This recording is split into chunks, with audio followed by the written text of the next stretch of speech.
এখন আপনাদের সামনে এই স্টেজে আসছেন জাকির নায়েক তার লেকচার দিতে।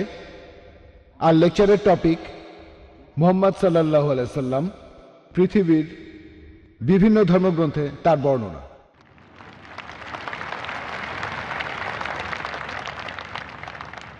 আলহামদুলিল্লাহ ওয়াসসালাতু ওয়াসসালাম আলা রাসূলিল্লাহ ওয়া আলা আলিহি ওয়া সাহবিহি আজমাইন, আম্মা বাদ।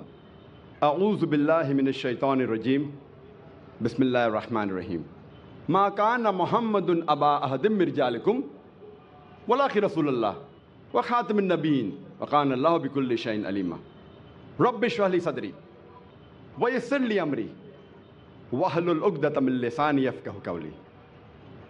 শ্রদ্ধেয় গুরুজনেরা এবং আমার প্রিয় ভাই ও বোনেরা, আপনাদের সবাইকে স্বাগত জানাই ইসলামিক সম্ভাষণে। আসসালামু আলাইকুম ওয়া রাহমাতুল্লাহি ওয়া বারাকাতুহু। আল্লাহ সুবহানাহু ওয়া তাআলার দয়া, শান্তি ও রহমত আপনাদের সকলের উপরে বর্ষিত হোক। এই লেকচার এখানে আজকের টপিকটা হচ্ছে মুহাম্মদ সাল্লাল্লাহু আলাইহি সাল্লাম, পৃথিবীর বিভিন্ন ধর্মগ্রন্থে তার বর্ণনা। অনেক লোকেরই ভুল ধারণা আছে যে ইসলাম একটা নতুন ধর্ম, যেটা পৃথিবীর বুকে এসেছে 1400 বছর আগে, আর নবী মুহাম্মদ সাল্লাল্লাহু আলাইহি সাল্লাম হলেন এই ধর্মের প্রতিষ্ঠাতা। সত্যি বলতে ইসলাম পৃথিবীতে আছে সেই সুদূর অতীত থেকেই, যখন প্রথম মানুষটা পৃথিবীতে হেঁটে বেড়াতো। আর মুহাম্মদ সাল্লাল্লাহু আলাইহি সাল্লাম তিনি এই ধর্মের প্রতিষ্ঠাতা নন, তবে তিনি হলেন সর্বশেষ ও চূড়ান্ত নবী, আল্লাহ সুবহানাহু ওয়া তাআলার আল্লাহর শেষ রাসূল। তাকে পাঠানো হয়েছে সব মানুষের জন্য। আমাদের পবিত্র কোরআন বলছে, সূরা ফাতিরের 24 নম্বর আয়াতে উল্লেখ করা হয়েছে, ওয়া ইম মিন উম্মাতিন ইল্লা খালা ফিহা নাযীর। এমন কোন সম্প্রদায় নেই যেখানে আমি সতর্ককারী পাঠাইনি। পবিত্র কোরআনের সূরা রাদের 7 নম্বর আয়াতে উল্লেখ করা হয়েছে, ওয়া কুল্লি কাওমিন হাদ। প্রত্যেক সম্প্রদায়ের জন্য আমি পথপ্রদর্শক পাঠিয়েছি। নাম ধরে পবিত্র কোরআনে আল্লাহ তাআলার 25 জন নবীর নাম আছে। যেমন ধরেন আদম, নূহ, ইব্রাহিম, মুসা, যিশু, মুহাম্মদ, তারা সকলেই শান্তিতে থাকুন। পবিত্র কোরআনে আল্লাহ সুবহানাহু ওয়া তাআলার 25 জন নবীর নাম উল্লেখ করা আছে। তবে আল্লাহ তাআলা কোরআনে আরো বলেছেন, সূরা নিসার 164 নম্বর আয়াতে উল্লেখ করা হয়েছে। এছাড়াও সূরা গাফিরের 78 নম্বর আয়াতে উল্লেখ করা হয়েছে, আমি আগে তোমাকে বলেছি কিছু নবীদের কথা, কিছু রাসূলদের কথা, বাকিদের কথা বলিনি। তার মানে পবিত্র কোরআনে সব নবী রাসূলের নাম উল্লেখ করা নেই। আর আমাদের নবীজি মুহাম্মদ সাল্লাল্লাহু আলাইহি সাল্লাম বলেছেন, এটা একটা সহিহ হাদিস, এটার উল্লেখ আছে মিশকাত আল মাসাবিতে 3 নম্বর খণ্ডের হাদিস নম্বর 5737। আমাদের নবীজি মুহাম্মদ সাল্লাল্লাহু আলাইহি সাল্লাম বলেছেন যে আল্লাহ সুবহানাহু ওয়া তাআলা এই পৃথিবীতে প্রায় 1,24,000 পয়গম্বর পাঠিয়েছেন। তবে নাম ধরে পবিত্র কোরআনে 25 জনের কথা বলা হয়েছে। কিন্তু এই সব রাসূল যারা এসেছেন সর্বশেষ নবী মুহাম্মদ সাল্লাল্লাহু আলাইহি সাল্লামের আগে, তারা এসেছিলেন শুধু তাদের সম্প্রদায়ের জন্য। আর তারা যে কথাগুলো প্রচার করেছেন সেই কথাগুলো মেনে চলা দরকার ছিল একটা নির্দিষ্ট সময়ের জন্য। যেসব নবী রাসূল মুহাম্মদ সাল্লাল্লাহু আলাইহি সাল্লামের আগে এসেছিলেন, তারা এসেছিলেন শুধুমাত্র তাদের সম্প্রদায়ের জন্য। যেমন ধরেন ঈসা আলাইহিস সালাম, খ্রিস্টানরা যাকে বলে যীশু খ্রিস্ট, তিনি এসেছিলেন শুধু ইহুদিদের জন্য, ইসরায়েলীদের জন্য। আল্লাহ পবিত্র কোরআনে বলেছেন, সূরা ইমরানের 49 নম্বর আয়াতে উল্লেখ করা হয়েছে যে ঈসা নবী বা যীশু খ্রিস্ট তিনি ছিলেন বনী ইসরায়েলের জন্য একজন নবী, ইসরায়েলের সন্তানদের জন্য। এছাড়াও একই ধরনের কথা আছে সূরা সাফে 6 নম্বর আয়াতে উল্লেখ করা হয়েছে যে যীশু খ্রিস্ট নিজের মুখে বলেছেন ইসরায়েলবাসীদের উদ্দেশ্যে, আমাকে এখানে আল্লাহর রাসূল হিসেবে পাঠানো হয়েছে। আর একই ধরনের কথা এমনকি পবিত্র বাইবেলেও আছে। বাইবেলে উল্লেখ করা আছে গসপেল অফ ম্যাথিউ 10 নম্বর অধ্যায়ের 5 ও 6 অনুচ্ছেদে যীশু খ্রিস্ট তার নিজের মুখে বলেছেন, তিনি তার শিষ্যদের বলছেন যে তোমরা কেউ জেন্টাইলদের পথ অনুসরণ করো না। এই জেন্টাইল কারা? যারা ইহুদি না, হিন্দুরা, মুসলিমরা, তোমরা কেউ জেন্টাইলদের পথ অনুসরণ করো না, আর তোমরা কেউ সামারিটিন শহরে প্রবেশ করবে না, তার বদলে তোমরা ইসরায়েলের শহরে প্রবেশ করবে। একই ধরনের কথা আছে গসপেল অফ ম্যাথিউ 15 নম্বর অধ্যায়ের 24 অনুচ্ছেদে, যেখানে যীশুখ্রিস্ট তার নিজের মুখে বলেছেন যে আমাকে পাঠানো হয়েছে শুধুমাত্র ইসরায়েলবাসীদের পথ দেখানোর জন্য। তার মানে হচ্ছে যে কোরআন এবং বাইবেলের কথা অনুযায়ী যীশুখ্রিস্টকে পাঠানো হয়েছিল শুধুমাত্র বনী ইসরায়েলীদের জন্য, শুধুমাত্র ইহুদিদের জন্য, ইসরায়েলের সন্তানদের জন্য। তবে নবীজি মুহাম্মদ সাল্লাল্লাহু আলাইহি সাল্লাম ছিলেন সর্বশেষ আর চূড়ান্ত নবী। লেকচারের শুরুতেই আমি পবিত্র কোরআনের একটা আয়াত বলেছিলাম। সূরা আহজাবের 40 নম্বর আয়াতে উল্লেখ করা হয়েছে, বলা হয়েছে, মা কানা মুহাম্মাদুন আবা আহাদিম মির রিজালিকুম ওয়ালাকিন রাসূলুল্লাহ ওয়া খাতামুন নবিয়্যিন ওয়া কানা আল্লাহু বিকুল্লি শাইইন আলিমা। মুহাম্মদ সাল্লাল্লাহু আলাইহি সাল্লাম তিনি তোমাদের মধ্যে কোনো পুরুষের পিতা নন, তবে তিনি হলেন আল্লাহর প্রেরিত রাসূল, আর তিনি হলেন নবুয়তের সিলমোহর। নিশ্চয়ই আল্লাহ তাআলা সব বিষয়ে জানেন। যেহেতু মুহাম্মদ সাল্লাল্লাহু আলাইহি সাল্লাম ছিলেন আল্লাহর সর্বশেষ ও চূড়ান্ত রাসূল, সেজন্য তাকে শুধুমাত্র মুসলিমদের জন্য পাঠানো হয়নি বা আরবদের জন্য। আল্লাহ পবিত্র কোরআনে বলেছেন, সূরা আনবিয়ার 107 নম্বর আয়াতে উল্লেখ করা হয়েছে, ওমা আরসালনাকা ইল্লা রাহমাতাল লিল আলামিন, আমি তো তোমাকে পাঠিয়েছি শুধুমাত্র বিশ্বজগতের প্রতি রহমত হিসেবে, প্রাণী জগতের প্রতি একটা রহমত হিসেবে, পুরো মানুষ জাতির প্রতি রহমত হিসেবে। এরপর পবিত্র কোরআনে সূরা সাবার 28 নম্বর আয়াতে উল্লেখ করা হয়েছে, ওয়ামা আরসালনাকা ইল্লা কাফাতাল লিন্নাস বাশিরা ওয়া নাযিরা, আমি তো তোমাকে পাঠিয়েছি পুরো মানুষ জাতির রাসূল হিসেবে, সুসংবাদ দেবে আর পাপ কাজে সতর্ক করবে।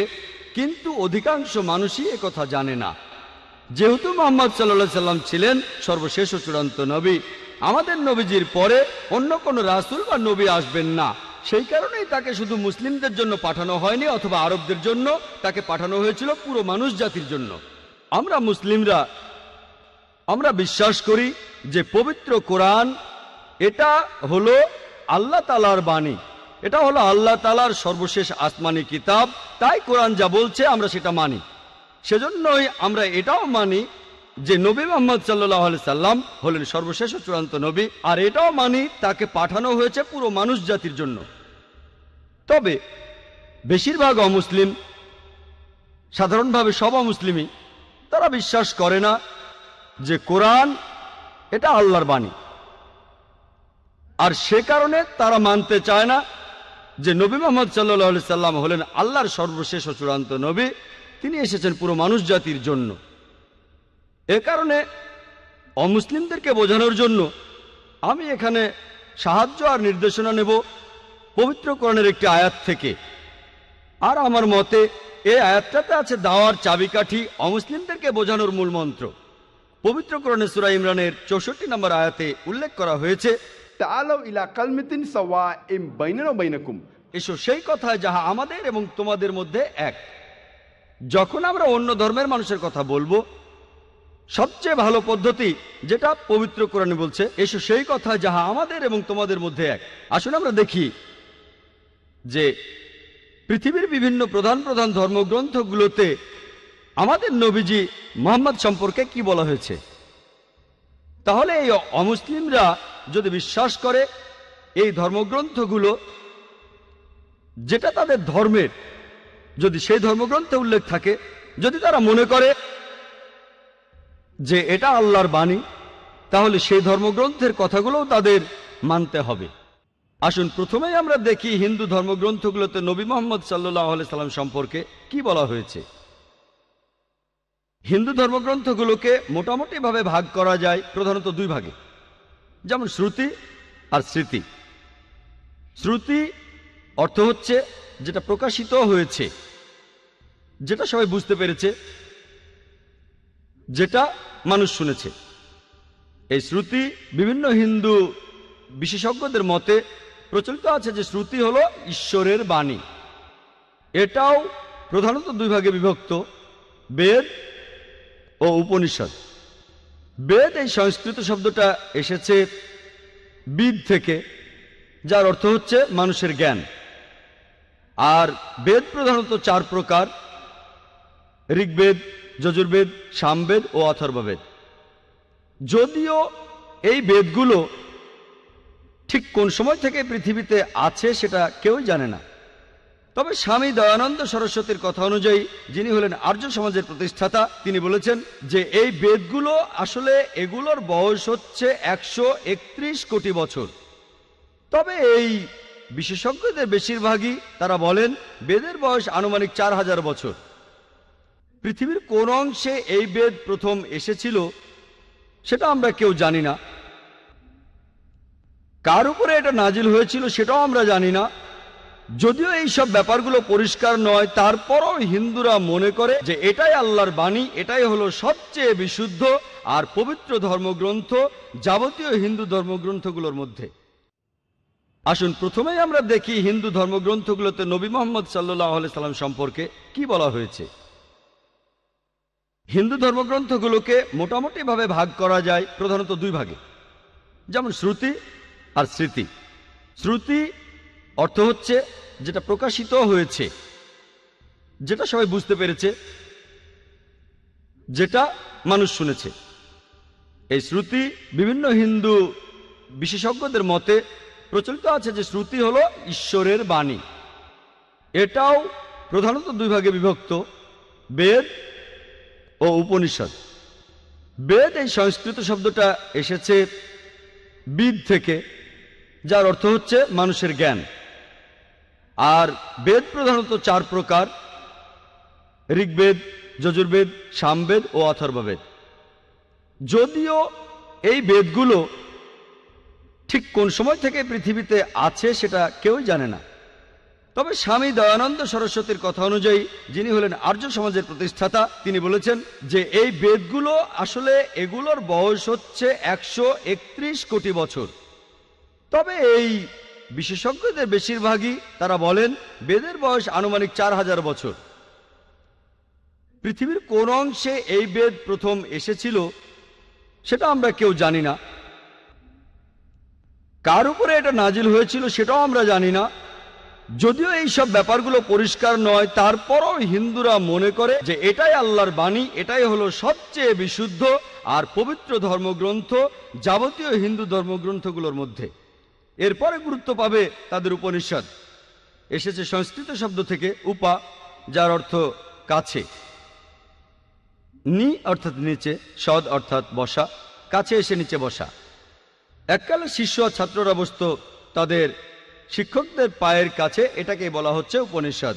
এর অর্থ জ্ঞান, যেটা যাবতীয় অজ্ঞতা দূর করে দেয়। পৃথিবীতে 200-রও বেশি উপনিষদ পাওয়া যায়, তবে হিন্দু রীতি বলে এর সংখ্যা হলো 108। এগুলোর মধ্যে কিছু উপনিষদকে বলা হয়েছে প্রধান উপনিষদ। কেউ বলে 10টা, কেউ বলে 12টা। শ্রী রাধাকৃষ্ণ তিনি 18টা বেছে নিয়ে বই লিখেছেন, এগুলোই প্রধান উপনিষদ। পরের স্তরের ধর্মগ্রন্থগুলো হলো স্মৃতি। স্মৃতি মানে যেগুলো মনে রাখা হয়, অর্থাৎ স্মরণে রাখা। হিন্দু বিশেষজ্ঞরা বলেন এই স্মৃতি, এই গ্রন্থগুলো মানুষ লিখেছে, ঋষিরা। আর এর অবস্থান শ্রুতির পরে, শ্রুতির অবস্থান উপরে, তারপরে হচ্ছে স্মৃতি। এগুলোকে বলা হয় ধর্মশাস্ত্র, কারণ এগুলো বলে যে একজন মানুষ কিভাবে চলবে, সম্প্রদায় কিভাবে চলবে, সমাজ কিভাবে চলবে। স্মৃতির মধ্যে খুব গুরুত্বপূর্ণ হলো বিভিন্ন পুরাণ। পুরাণ অর্থ প্রাচীন। এসব পুরাণে বিভিন্ন দেবতার কথা আছে, বিশ্ব সৃষ্টির কথা আছে, সাহিত্য আছে। আর মহারিষি ব্যাস এইসব পুরাণগুলোকে 18টি খণ্ডে ভাগ করেছেন। এগুলোর মধ্যে একটা গুরুত্বপূর্ণ পুরাণ হলো ভবিষ্য পুরাণ। ভবিষ্য মানে ভবিষ্যৎ। এই পুরাণ ভবিষ্যৎ নিয়ে কথা বলছে। আর ভবিষ্য পুরাণে উল্লেখ করা আছে 3য় পর্ব, 3য় খণ্ড, 3য় অধ্যায়ের 5 থেকে 8 অনুচ্ছেদে যে একজন ম্লেচ্ছ আসবেন তার সঙ্গীদের সাথে নিয়ে মরুভূমি থেকে। তার নাম হবে মুহাম্মদ সাল্লাল্লাহু আলাইহি সাল্লাম। রাজা ভোজ এই দেবতুল্য মানুষকে স্নান করিয়ে পবিত্র করবেন আর তাকে স্বাগত জানাবেন সম্মানের সাথে। তার সাথে কথা বলবেন শ্রদ্ধার সাথে, আর বলবেন, হে মানুষ জাতির গর্ব, আপনি শয়তানকে হারানোর জন্য একটা বিশাল বাহিনী বানিয়েছেন। এই কথাটা ভবিষ্যৎ পুরাণ 3য় পর্ব 3য় খণ্ড 3য় অধ্যায়ের 5 থেকে 8 অনুচ্ছেদে আছে। এখানে বলা হয়েছে একজন ম্লেচ্ছ আসবেন। ম্লেচ্ছ এই সংস্কৃত শব্দটার অর্থ একজন বিদেশি। তিনি আসবেন তার সঙ্গীদের সাথে নিয়ে, সাহাবাদের কথা বলা হচ্ছে। আসবেন মরুস্থল থেকে। সংস্কৃত মরুস্থল শব্দটার মানে বালিময় স্থান বা মরুভূমি। তার নাম হবে মুহাম্মদ সাল্লাল্লাহু আলাইহি সাল্লাম। রাজা ভোজ এই বিদেশির সাথে কথা বলবেন শ্রদ্ধার সাথে, আর বলবেন, হে মানুষ জাতির গর্ব। আপনারা জানেন যে মুহাম্মদ সাল্লাল্লাহু আলাইহি সাল্লাম তিনি মানুষ জাতির গর্ব।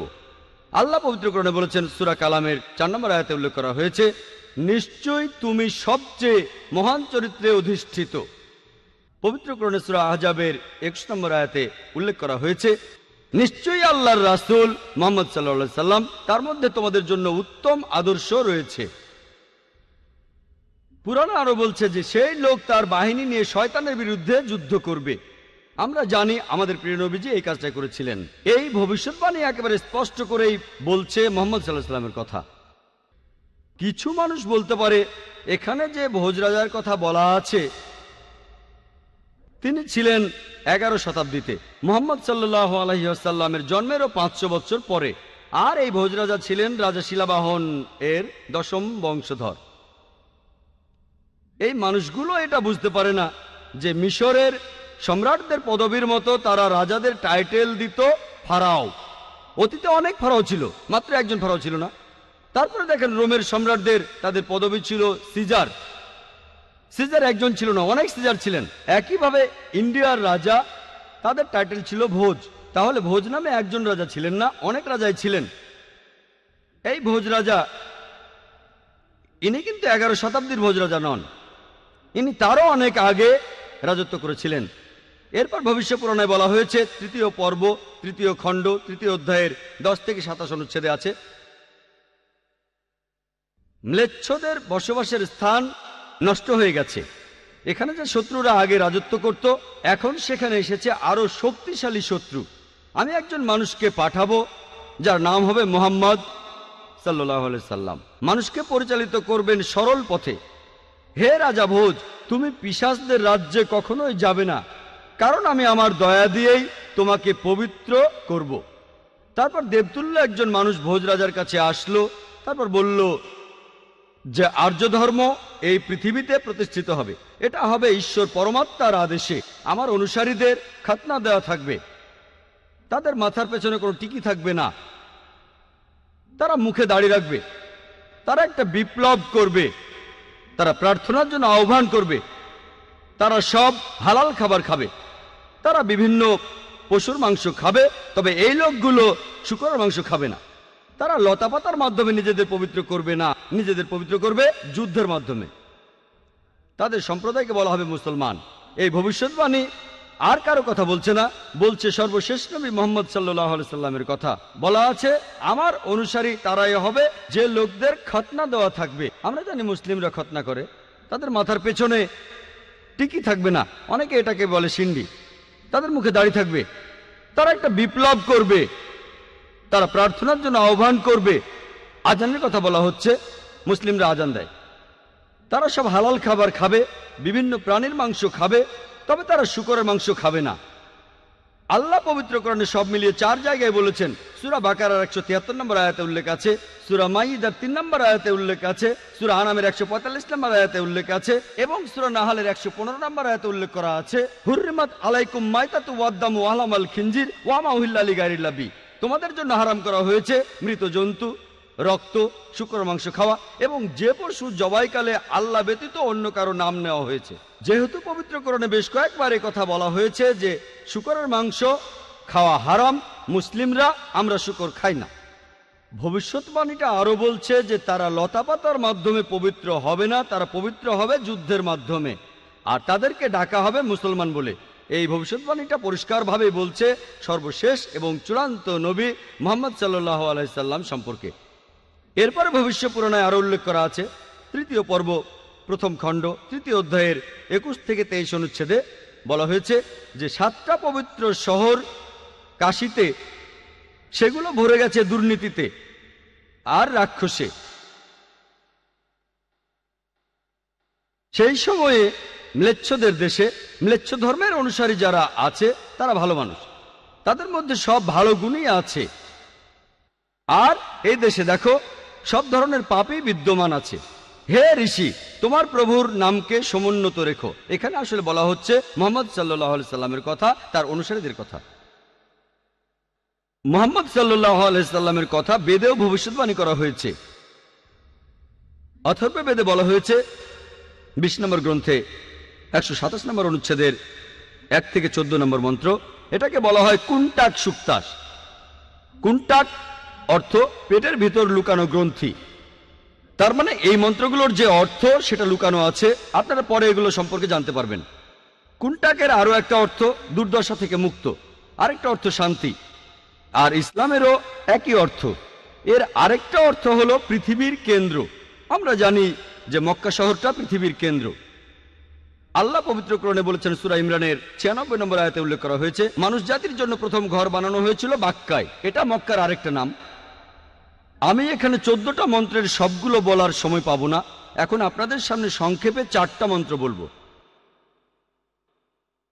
অথর্ববেদ 20 নম্বর গ্রন্থে 127 নম্বর অনুচ্ছেদের 1 নম্বর মন্ত্র বলছে, তিনি হলেন নরসাংসা, তিনি হলেন কাওরামা, যাকে রক্ষা করা হয়েছে 60,090 জন শত্রুর কবল থেকে। 2 নম্বর মন্ত্র বলছে, তিনি একজন উটে চড়া ঋষি। 3 নম্বর মন্ত্র বলছে, তিনি হলেন মামা ঋষি। 4 নম্বর মন্ত্র বলছে, তিনি হলেন বৈষ্ণবী রেব। 1 নম্বর মন্ত্র বলছে, তিনি হলেন নরসাংসা। নর সংস্কৃত শব্দটার অর্থ একজন মানুষ, একজন ব্যক্তি। সাংসা মানে প্রশংসা, প্রশংসনীয়, যে মানুষটা প্রশংসনীয়। আর আরবি শব্দ মোহাম্মদের অর্থ ঠিক সেটাই, প্রশংসনীয়। এটাই ছিল সর্বশেষ ও চূড়ান্ত নবী রাসূলুল্লাহ সাল্লাল্লাহু আলাইহি ওয়াসাল্লামের নাম। এরপরে বলা হয়েছে তিনি হলেন কাওরামা। কাওরামা শব্দটার আরেকটা অর্থ হলো শান্তির রাজপুত্র। আর আমাদের নবীজি সাল্লাল্লাহু আলাইহি সাল্লাম শান্তির রাজপুত্রই ছিলেন। এর আরেকটা অর্থ হলো অভিবাসী। আমরা জানি নবীজি সাল্লাল্লাহু আলাইহি সাল্লাম মক্কা থেকে মদিনায় হিজরত করেছিলেন, তিনি অভিবাসী ছিলেন। এরপরে বলা হয়েছে তাকে রক্ষা করা হয়েছে 60,090 জন শত্রুর কবল থেকে। আমরা জানি সে সময় মক্কায় যেসব লোক নবীজি সাল্লাল্লাহু আলাইহি সাল্লামের বিরুদ্ধে ছিলেন তাদের সংখ্যা ছিল প্রায় 60,000। 2 নম্বর মন্ত্র বলছে, তিনি হবেন একজন উটে চড়া ঋষি। কোন ইন্ডিয়ান ঋষি অথবা ব্রাহ্মণ কখনোই উটের পিঠে চড়বেন না, কারণ উটে চড়া ব্রাহ্মণদের জন্য নিষিদ্ধ। মনুস্মৃতিতে উল্লেখ করা হয়েছে 11 নম্বর অধ্যায়ের 202 নম্বর অনুচ্ছেদে যে একজন ব্রাহ্মণ কোনো উট বা গাধার পিঠে চড়তে পারবেন না। সেজন্য ইনি হবেন এমন কেউ যিনি বিদেশি। 3 নম্বর মন্ত্র বলছে তিনি মামা ঋষি বা মহাঋষি। মামা, কেউ বলে থাকে মোহাম্মদ, কেউ বলে মহান ঋষি। 4 নম্বর মন্ত্র বলছে তিনি হলেন রেব। রেব অর্থ যে প্রশংসা করে। আমাদের নবীজি সাল্লাল্লাহু আলাইহি সাল্লামের আরেকটা নাম হলো আহম্মদ, যে প্রশংসা করে, এটার আরবি হলো আহম্মদ। এটা ছিল আমাদের নবীজি সাল্লাল্লাহু আলাইহি সাল্লামের আরেকটা নাম। অথর্ববেদে মুহাম্মদ সাল্লাল্লাহু আলাইহি সাল্লাম সম্পর্কে আরো ভবিষ্যৎবাণী আছে। 20 নম্বর গ্রন্থে 21 নম্বর অনুচ্ছেদের 6 নম্বর মন্ত্র বলা হয়েছে, এখানে আহজাবের যুদ্ধের কথা বলা হয়েছে। আহজাবের যুদ্ধ এখানে বলা হয়েছে যে এই ঋষিকে রক্ষা করা হবে 10,000 শত্রুর কবল থেকে, আর তিনি এই যুদ্ধে বিজয়ী হবেন লড়াই না করেই। তিনি একজন কারু। এখন সংস্কৃত শব্দ কারু অর্থাৎ যে ব্যক্তি প্রশংসা করে, আরবি করলে যেটা হবে আহম্মদ, যেটা আমাদের নবীজির আরেকটা নাম। বলা হয়েছে তিনি লড়াই না করেই এই যুদ্ধে জিতবেন, অর্থাৎ আহজাবের যুদ্ধের কথা, যেখানে লড়াই না করেই মুসলিমরা জিতেছিল। আমরা জানি যে সেই যুদ্ধে শত্রুপক্ষের লোকজন ছিল প্রায় 10,000। এরপর আরো আছে অথর্ববেদে 20 নম্বর গ্রন্থ 21 নম্বর অনুচ্ছেদের 7 নম্বর মন্ত্র যে মহান ঈশ্বর ক্ষমতাচ্যুত করবেন 20 জন রাজাকে, আর তিনি রক্ষা করবেন আবান্দুকে 60,090 জন শত্রুর কবল থেকে। সংস্কৃত শব্দ আবান্দু অর্থ হলো এতিম। এই আবান্দু শব্দটার আরেকটা অর্থ হচ্ছে প্রশংসনীয়। আমাদের নবীজি সাল্লাল্লাহু আলাইহি সাল্লামের নাম মুহাম্মদ, এটার অর্থ হচ্ছে প্রশংসনীয়। তাহলে আবান্দু শব্দটার আরবি করলে হবে মুহাম্মদ সাল্লাল্লাহু আলাইহি সাল্লাম। বলা হয়েছে ঈশ্বর ক্ষমতাচ্যুত করবেন 20 জন রাজাকে। আর আমরা জানি যে তখনকার দিনে আনুমানিকভাবে মক্কাতে 20টা আলাদা গোত্র ছিল। মুহাম্মদ সাল্লাল্লাহু আলাইহি সাল্লাম সবাইকে জিতে নিয়েছিলেন। আর সে সময় যারা নবীজি সাল্লাল্লাহু আলাইহি সাল্লামের সাথে বিরোধিতা করেছিল তাদের সংখ্যা ছিল প্রায় 60,000। এই একই ভবিষ্যৎবাণীটা ঋগ্বেদেও করা হয়েছে 1 নম্বর গ্রন্থ 53 নম্বর অনুচ্ছেদের 9 নম্বর মন্ত্রে। তবে এখানে তাকে বলা হয়েছে যে সুশ্রামা। সুশ্রামা শব্দটার অর্থ যে ব্যক্তি প্রশংসনীয়, যেটা আমাদের নবীজির নামের অর্থ। নবীজির কথা ভবিষ্যৎবাণী করছে অগ্নি 64 নম্বর মন্ত্র। এখানে বলা হয়েছে যে এই ঋষি তিনি তার মায়ের দুধ পান করবেন না, তিনি মায়ের বুকের দুধ পান করবেন না। আমরা জানি যে নবীজি সাল্লাল্লাহু আলাইহি সাল্লাম তিনি মায়ের দুধ পান করেননি। আর বিবি হালিমা রাদিয়াল্লাহু আনহা তিনি ছিলেন নবীজি সাল্লাল্লাহু আলাইহি সাল্লামের দাইমা। এছাড়াও নবীজি সাল্লাল্লাহু আলাইহি সাল্লামকে বলা হয়েছে আহমদ, যিনি প্রশংসা করেন। অনেক জায়গায় আছে, উত্তর চিকে আছে মন্ত্র নম্বর 1500। এরপর ইন্দ্র 2 নম্বর অধ্যায়ের 152 নম্বর মন্ত্রে, যজুর্বেদের 31 নম্বর অধ্যায়ের 18 নম্বর অনুচ্ছেদে, ঋগ্বেদে 8 নম্বর গ্রন্থ 6 নম্বর অনুচ্ছেদের 10 নম্বর মন্ত্রে, অথর্ববেদে 8 নম্বর গ্রন্থ 5 নম্বর অনুচ্ছেদের 16 নম্বর মন্ত্রে, অথর্ববেদে 20 নম্বর গ্রন্থ 126 নম্বর অনুচ্ছেদের 14 নম্বর মন্ত্রে আছে নবীজি মুহাম্মদ সাল্লাল্লাহু আলাইহি সাল্লামকে আহমেদ বলে ডাকার পাশাপাশি অনেক জায়গায় তাকে আরেকটা নামে ডাকা হয়েছে, সেটা নরসংসা। আমি একথা আগেও বলেছি, নরসংসা শব্দটার প্রথম অংশ নর, যার অর্থ একজন মানুষ বা ব্যক্তি, আর সংসা এটার মূল শব্দ হলো প্রশংসা, যার অর্থ হচ্ছে যে মানুষটা প্রশংসনীয়। তাহলে নবীজি মুহাম্মদ সাল্লাল্লাহু আলাইহি সাল্লামকে নরসংসা অর্থাৎ মোহাম্মদ বলে হিন্দু বিভিন্ন ধর্মগ্রন্থের অনেক জায়গায় উল্লেখ করা হয়েছে। ঋগ্বেদে 1 নম্বর গ্রন্থ 13 নম্বর অনুচ্ছেদের 3 নম্বর মন্ত্রে, ঋগ্বেদের 1 নম্বর গ্রন্থ 18 নম্বর অনুচ্ছেদের 9 নম্বর মন্ত্রে, ঋগ্বেদের 1 নম্বর গ্রন্থ 106 নম্বর অনুচ্ছেদের 4 নম্বর মন্ত্রে, ঋগ্বেদে 1 নম্বর গ্রন্থ 142 নম্বর অনুচ্ছেদের 3 নম্বর মন্ত্রে, ঋগ্বেদে 2 নম্বর গ্রন্থ 3 নম্বর অনুচ্ছেদের 2 নম্বর মন্ত্রে, ঋগ্বেদে 5 নম্বর গ্রন্থ 5 নম্বর অনুচ্ছেদের 2 নম্বর মন্ত্রে, ঋগ্বেদে 7 নম্বর গ্রন্থ 2য় অনুচ্ছেদের 2য় মন্ত্রে, ঋগ্বেদে 10 নম্বর গ্রন্থ 64 নম্বর অনুচ্ছেদের 3 নম্বর মন্ত্রে, ঋগ্বেদে 10 নম্বর গ্রন্থ 182 নম্বর অনুচ্ছেদের 2 নম্বর মন্ত্রে, যজুর্বেদে 20 নম্বর অধ্যায়ের 37 অনুচ্ছেদে, যজুর্বেদে 20 নম্বর অধ্যায়ের 57 অনুচ্ছেদে, যজুর্বেদের 21 অধ্যায়ের 31 অনুচ্ছেদে, যজুর্বেদের 21 অধ্যায়ের 55 অনুচ্ছেদে, যজুর্বেদের 28 অধ্যায়ের 2 অনুচ্ছেদে, যজুর্বেদের 28 অধ্যায়ের 19 অনুচ্ছেদে, যজুর্বেদে 28 অধ্যায়ের 42 নম্বর অনুচ্ছেদে। এভাবে সারাদিন শুধু রেফারেন্সই দিয়ে যেতে পারেন যে হিন্দু ধর্মগ্রন্থে এই সব জায়গায় আমাদের নবীজির নাম উল্লেখ করা হয়েছে। হাতে সময় কম না হলে শুধু হিন্দু ধর্মগ্রন্থে মুহাম্মদ সাল্লাল্লাহু আলাইহি সাল্লামের বর্ণনা নিয়ে একটা লেকচার দেওয়া যেত। যেহেতু হাতে সময় কম, তাই আর একটা ভবিষ্যৎবাণীর কথা বলবো হিন্দু ধর্মগ্রন্থে মুহাম্মদ সাল্লাল্লাহু আলাইহি সাল্লামের বর্ণনা নিয়ে, যেটা হলো কল্কি অবতার। এটার উল্লেখ আছে ভগবত পুরাণায় 12 নম্বর খণ্ড 2য় অধ্যায়ের 18 থেকে 20 নম্বর অনুচ্ছেদে। বলা হয়েছে যে বিষ্ণু ইয়াস নামে একজনের ঘরে, যে মহৎ হৃদয়ের ব্রাহ্মণ, যে শাম্বালা নামের একটা গ্রামের প্রধান, তার ঘরে জন্মাবে কল্কি। তাকে ঈশ্বর দেবেন উৎকৃষ্ট গুণাবলী, আর ঈশ্বর তাকে দেবেন 8টা অলৌকিক শক্তি। তিনি চড়বেন একটা সাদা ঘোড়ায়, তার ডান হাতে থাকবে একটি তরবারি। এরপর ভগবত পুরাণায় উল্লেখ করা হয়েছে 1 নম্বর খণ্ড 3য় অধ্যায়ের 25 নম্বর মন্ত্রে, যে কলিযুগে যখন রাজারা হবে ডাকাতের মতো, কলিযুগে যখন রাজারা হবে ডাকাতের মতো, সেই সময় বিষ্ণু ইয়াসের ঘরে জন্মগ্রহণ করবে কল্কি। এছাড়াও কল্কি পুরাণায় উল্লেখ করা হয়েছে 2য় অধ্যায়ের 4 নম্বর মন্ত্রে। বলা হয়েছে যে বিষ্ণু ইয়াস নামে এক ব্যক্তির ঘরে, যিনি মহৎ হৃদয় ব্রাহ্মণ, যিনি শাম্বালা গ্রামের প্রধান, তার ঘরে জন্মাবে কল্কি। কল্কি পুরাণায় বলা হয়েছে 2য় অধ্যায়ের 5 নম্বর মন্ত্রে, কল্কিকে সাহায্য করবে 4 জন সহচর পাপীদের বিরুদ্ধে লড়াই করার জন্য।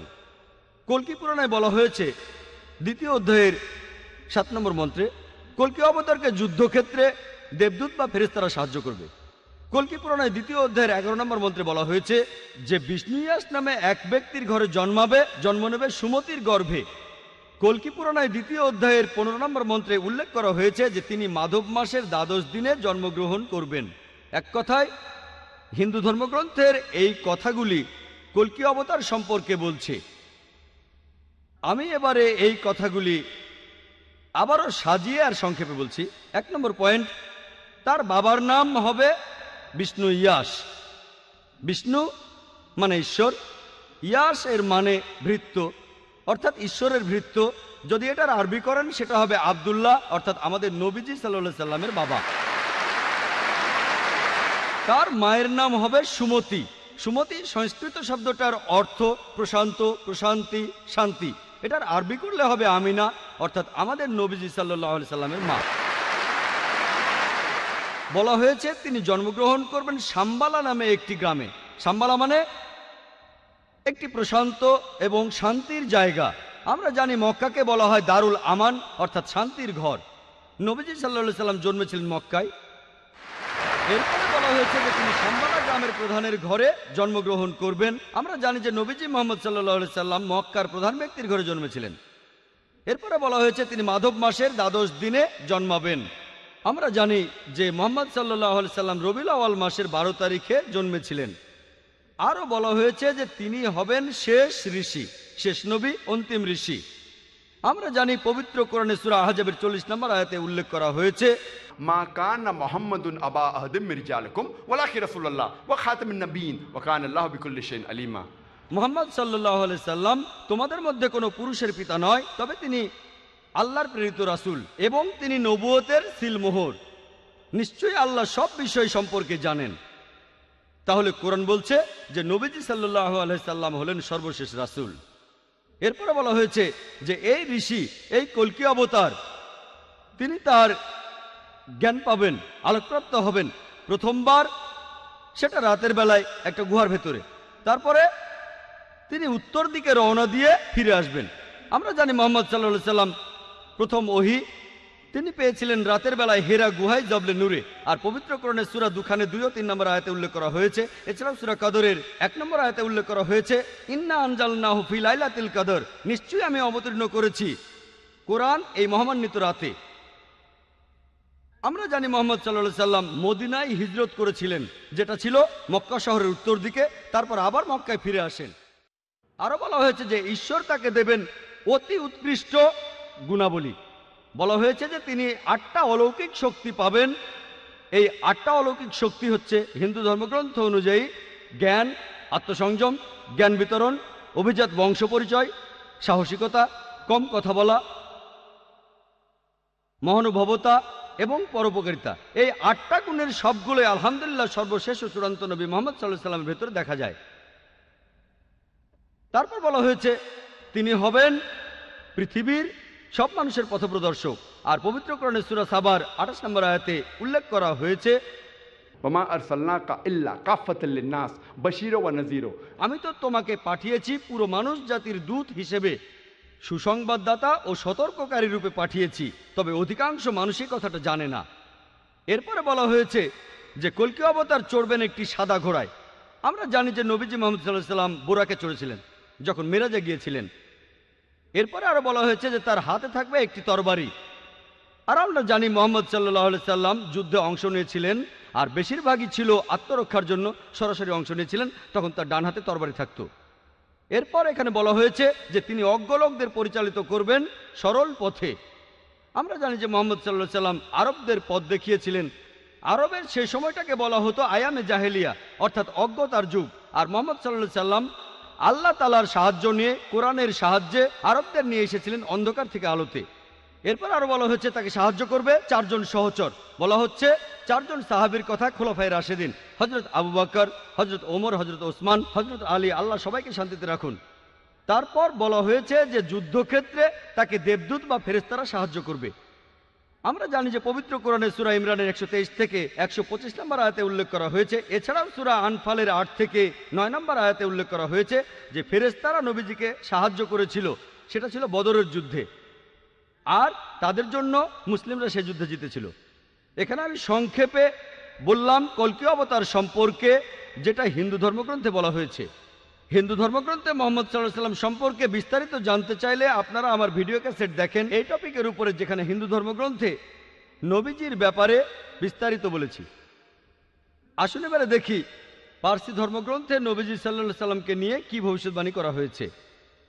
জরথুস্ট্র, তিনি হলেন এই ধর্মের প্রতিষ্ঠাতা। এটাকে আরো বলা হয় পার্সিজম। এটার উৎপত্তি হয়েছে পার্সিয়াতে এখন থেকে 2500 বছর আগে। এই পার্সিজম ধর্মটাকে আরো বলা হয় ম্যাগিয়ানিজম, অথবা যে ধর্মের অনুসারীরা অগ্নি পূজা করে। পার্সিদের যে পবিত্র ধর্মগ্রন্থ সেগুলো দশাতির এবং আভেস্তা। আভেস্তাকে আবার জেন্দ আভেস্তাও বলা হয়। দশাতির দুই ভাগে বিভক্ত, খুর্দা দশাতির ও করণ দশাতির। আভেস্তারও আবার দুই ভাগ, খুর্দা আভেস্তা ও করণ আভেস্তা। অনেকে এগুলোকে বলে জেন বা মহাজেন। আপনারা যদি এই পার্সি ধর্মগ্রন্থ পড়েন, অনেক জায়গাতে দেখবেন নবীজি মুহাম্মদ সাল্লাল্লাহু আলাইহি ওয়াসাল্লামের কথা সেখানে বলা হয়েছে। আভেস্তায় উল্লেখ করা হয়েছে আছে ফারভারদিনিয়াস্তে 28 নম্বর অধ্যায়ের 129 নম্বর অনুচ্ছেদে বলা হয়েছে তার নাম হবে জয়যুক্ত, তার নাম হবে আস্তাবেত আরেতা, তার আরো একটা নাম হবে সোসিম। বলা হয়েছে যে তাকে এখানে ডাকা হবে নামটা সোসিয়েন, তার নাম হবে আস্তাবেত আরেতা। আমরা জানি নবীজি সাল্লাল্লাহু আলাইহি সাল্লাম যুদ্ধ জিতেছিলেন, অনেক যুদ্ধ জিতেছিলেন, আর এখানে সোসিয়েন থাকবে। ইতিহাসের বিশ্বকোষের কথা অনুযায়ী শব্দটার অর্থ যে মানুষটা প্রশংসা করেছে। এটার আরবি হলে সেটাই হবে মুহাম্মদ সাল্লাল্লাহু আলাইহি সাল্লাম। তাহলে পার্সি বিভিন্ন ধর্মগ্রন্থেও মুহাম্মদ সাল্লাল্লাহু আলাইহি সাল্লামের নাম উল্লেখ করা হয়েছে। এরপর বলা হয়েছে তিনি হবেন আস্তাবেত আরিতা। আস্তাবেত আরিতা অর্থাৎ যে ব্যক্তি প্রশংসা করে। এটা হলো নবীজি সাল্লাল্লাহু আলাইহি সাল্লামের আরেকটা নাম আহমদ। আহমদ শব্দটার অর্থ যে প্রশংসা করে। এরপর আরো আছে জেন্দাবেস্তার জামিয়াদি আসতে 16 নম্বর অধ্যায়ের 95 অনুচ্ছেদে যে তার বন্ধুরা চলে আসবে, অর্থাৎ আস্তাবেত আরিতার বন্ধুরা। তারা সেখানে শয়তানের বিরুদ্ধে যুদ্ধ করবে, তারা চিন্তা ভাবনা করবে, ভালো কথা বলবে, ভালো কাজ করবে, আর তাদের জিহ্বা কোনো মিথ্যা উচ্চারণ করবে না। এখানে নবীজির সাহাবীগণের কথা বলা হচ্ছে। এখানে তাকে বলা হয়েছে আস্তাবেত আরেতা, যার অর্থ যে প্রশংসা করে, মানে আহমদ সাল্লাল্লাহু আলাইহি সাল্লাম, যেটা নবীজির আরেকটা নাম। এখানে সাহাবীগণের কথা বলা হচ্ছে, অর্থাৎ নবীজির সহচরেরা, তারা ভালো মানুষ হবে, চিন্তা করে কাজ করবে, ভালো কথা বলবে, তারা সবাই ভালো কাজ করবে, তাদের জিহ্বা কোনো মিথ্যা উচ্চারণ করে না, অর্থাৎ তারা মিথ্যা কথা বলে না। আর আমরা জানি যে সাহাবীগণ মাশাআল্লাহ সত্যি কথাই বলতেন। এরপর দশাতিরেও নবীজি মুহাম্মদ সাল্লাল্লাহু আলাইহি ওয়াসাল্লাম সম্পর্কে ভবিষ্যদ্বাণী করা হয়েছে। এটা হলো পার্সিদের আরেকটা ধর্মগ্রন্থ। দশাতির মানে 10 আর তীর, অর্থাৎ যে বইটার 10টা অংশ আছে। এটা দস্তুর শব্দটার বহুবচন, আর দস্তুর মানে একটা ধর্মীয় আইন। তাহলে এই বইটাতে 10টা অংশ আছে আর ধর্মীয় আইন। দশাতিরে উল্লেখ করা হয়েছে যে পার্সিরা যখন তাদের ধর্ম ত্যাগ করবে, জেরস্ট্রিয়ানরা যখন তাদের ধর্ম ত্যাগ করবে, যখন তারা নিঃসঙ্গ হয়ে যাবে, তখন মরুভূমি থেকে একজন লোক আসবে, তার অনুসারীরা পার্সিদের বশে আনবে, আর তারা পার্সিদের রাজ্য জয় করে নেবে। তারা মানুষ জাতির জন্য একটা অনুগ্রহ হবে। তারা তাদের মন্দিরের ভেতর আগুনের পূজা করবে না, তারা প্রার্থনা করবে ইব্রাহিমের ঈশ্বরের ঘরের দিকে মুখ করে। তারা কোনো মূর্তি পূজা করবে না। তারা হবে প্রভু এবং শাসক পার্সিয়ার। এছাড়াও তারা পার্সিয়ার অন্যান্য ধর্মীয় স্থানেও রাজত্ব করবে। আর তাদের নবী, তিনি খুব যুক্তিবাদী হবেন আর অলৌকিক কাজ করবেন। এই ভবিষ্যৎবাণী আর কারো কথা বলছে না, বলছে আমাদের নবীজি মুহাম্মদ সাল্লাল্লাহু আলাইহি সাল্লামের কথা। এরপরে আরো আছে, এটা আছে বুন্দাহিসানে 30 নম্বর অধ্যায়ের 6 থেকে 27 নম্বর অনুচ্ছেদে যে সোসিয়ান হবেন শেষ নবী। সোসিয়ান এটা নিয়ে আগে বলেছি, বিশ্বকোষের কথা অনুযায়ী এটার অর্থ হলো প্রশংসনীয়, অর্থাৎ মোহাম্মদ সাল্লাল্লাহু আলাইহি সাল্লাম। আর এখানে বলা হয়েছে যে নবীজি মোহাম্মদ সাল্লাল্লাহু আলাইহি সাল্লাম হবেন শেষ নবী। এটা হলো সংক্ষেপে পারসি ধর্মগ্রন্থগুলোতে আমাদের নবীজির বর্ণনা।